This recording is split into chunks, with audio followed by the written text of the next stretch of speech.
In some states, a corporation, through its bylaws or charter, may agree to indemnify its officers and directors for expenses incurred, including reasonable legal costs.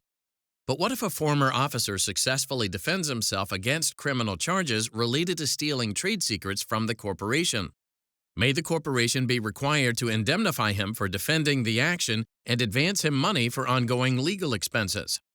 The United States District Court for the District of New Jersey considered this question in Aleynikov versus Goldman Sachs Group. From May of 2007 until June of 2009, Sergey Aleynikov worked as a computer programmer for the Goldman Sachs Group.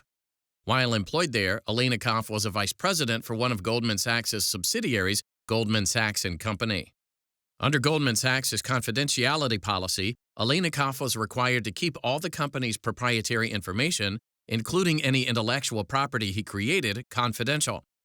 Further, he couldn't take or use any intellectual property he created when his employment ended. On his last day at Goldman Sachs, Aleynikov encrypted and uploaded more than 500,000 lines of source code that he'd written while at Goldman Sachs to a server in Germany. He then downloaded the source code to his home computer and transferred it to a flash drive and laptop.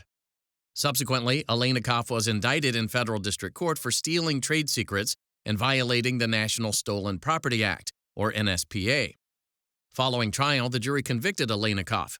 Aleynikov appealed to the Second Circuit, which reversed and entered judgment of acquittal.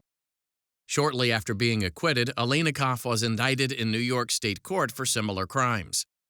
While the state criminal case was pending, Aleynikov sued Goldman Sachs in federal district court in New Jersey, seeking indemnification and advancement for legal fees and expenses. At the time, Goldman Sachs' bylaws gave current and former officers of the corporation or its subsidiaries the right to indemnification and advancement of expenses incurred in defending legal proceedings. Following discovery, both parties filed cross motions for summary judgment.